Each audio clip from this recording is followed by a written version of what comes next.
కువైట్లో 1 సంవత్సరం 2 సంవత్సరాలు ఉండి ఉండి ఇంటికి వెళ్ళేటప్పటికి కొంచెం ఎర్రగా బుర్రగా కనబడేటప్పటికి ఆహా వీళ్ళకి ఏంటి చాలా లగ్జరీగా బతుకుతున్నారు, చాలా హ్యాపీగా బతుకుతున్నారు, చాలా అందుకే ఏ ఏ దిగులు ఏ బెంగా లేకుండా ఇంతలా ఉన్నారు అనుకుంటారు.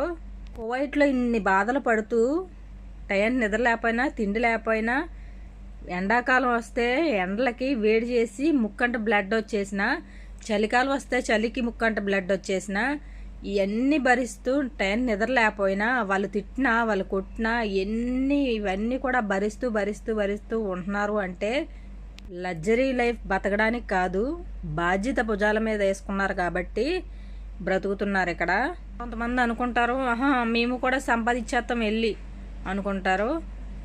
వస్తేనే కానీ తెలుస్తుంది, ఇక్కడికి వచ్చిన తర్వాత తెలుస్తుంది. ఇంటికాడ ఉండి ఎన్నో మాటలు మాట్లాడుకుంటారు, కానీ ఇక్కడికి వచ్చిన తర్వాత తెలుస్తుంది ఇక్కడ భోగోతం ఏంటా అన్నది, ఇక్కడ పరిస్థితి ఏంటా అన్నది.